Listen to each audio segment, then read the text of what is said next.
Ito yung mga prangkisa ng taxi na binibili na hindi nyo tinatanong muna si LTFRB. Ngayon, kung gusto nyo bumili, check nyo muna kung yan lihitin mo at walang problema. Istorya dito ng Torobo, bagong modus ha. Hindi na titinag ha. Kaya yung estilo ibubulgar ngayon ng Bitag T3. Laking pagsisisi ng negosyante ng taxi operator na si Anselmo Fidelino makarang pumatol sa alok ng murang prangkisa ng taxi.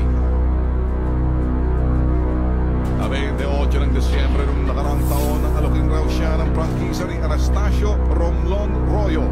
Sabi niya nga, engineer siya. Ito yung nabili niya lang sa taong sa first owner. Since hindi siya na-approve ng kinukuha niyang sasakyan para dito, napag-isipan niyang ibenta na. Dahil murang nasabing presyo kumpara sa tunay na halaga, dagdag parang galing sa pagsasalita, agad niyang kinagat ang alok. 160,000 pesos ang napagkasundo ang halaga ng dalawa.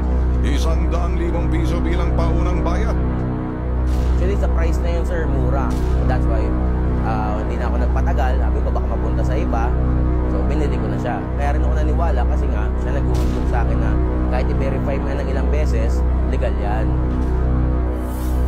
Sa kalakaran ngayon, 200,000 hanggang 230,000 pesos ang bentahan ng prangkisa, kaya nakatipid si Fidelino sa hanggang 70,000 pesos. Pero laking gulat niya sa natuklasan ng Land Transportation Franchising Regulatory Board o LTFRB.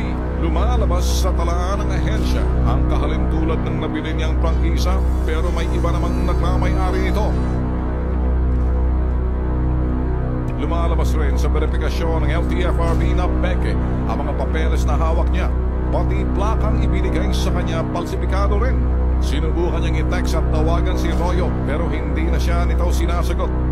Nga, hindi tayo magtaka lahat. Basta mura, siguradong may ano yan. May problema yan. Gawain nila kasi meron akong mga nakausap na tao din before sa LTFRB last week na pati sila ang naloko din.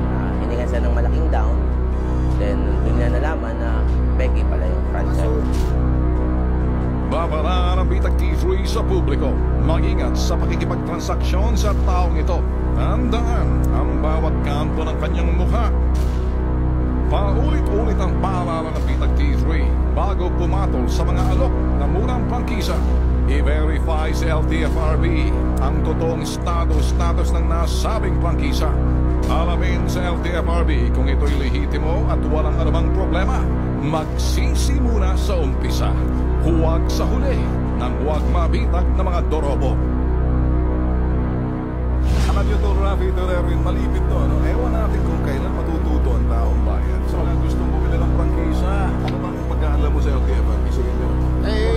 Pakalanas, sarado na. Hindi na nagbibigay ng prangkisa ng mga taxi na pulo na tayo ng taxi. Siyempre sir, walang padala-dala. Pero tingnan niya sa biktima. Tama, tingnan niya. Ang itsura pa lang dito. Parang, hindi ko maintindihan kung parang Hindi magpapahuli ng buhay. wala nagato eh.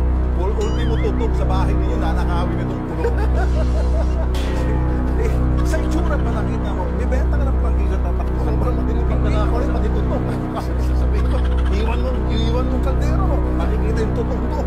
Lalagyan niyo ng tubig, kakikot-kutin niyo. Ilalakot niyo pa, bebenta niyo. Patay tutok.